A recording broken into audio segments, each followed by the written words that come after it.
పవన్ కళ్యాణ్కి హెచ్చరిక జారీ చేస్తున్నాం. కొరత ఊపుళ్ళకి నీ చెంచాగాళ్ళని పంపించినంత మాత్రాన వేరిని నాని గాని వైఎస్ఆర్ కాంగ్రెస్ పార్టీ గాని కొరత ఊపుళ్ళకి రాజకీయాల్లోకి సినిమా నటుడై 4 డాన్స్లు వేసి నువ్వు వచ్చి నీ ఇష్టానుసారం ఎవరిని పడితే వాళ్ళని నోటుకొచ్చినట్టు మాట్లాడచ్చు, ఏది పడితే అది మాట్లాడచ్చు. ఒక సిద్ధాంతం ఉండదు. నిన్నేమో కులం లేదంటావు, నిన్న మతం లేదంటావు, ఇవాళేమో మతాలని రెచ్చగొడతావు. అయ్యా, గతంలో నువ్వేనా బ్యాప్టిజం తీసుకున్నావు?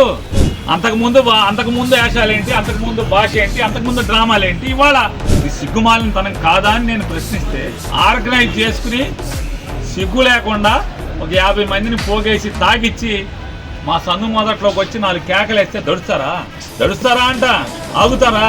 గుడివాడ వెళ్తే కారు మీద వాళ్ళు అయితే నువ్వు వాళ్ళు డౌన్ నాని అంటే ఈ మా వాళ్ళందరూ కూడా 400-500 మంది, నీ దగ్గర 50 మంది ఉంటే వాళ్ళు 400-500 మంది చేరారు. డౌన్ పవన్ కళ్యాణ్ అన్నారు. సిగ్గుపోయింది నీకే కదా. ఈ ఇంటికి మా ఇళ్ళ దూరం, మా ఇంటికి నీ ఇళ్ళ దూరం అని గుర్తుపెట్టుకో.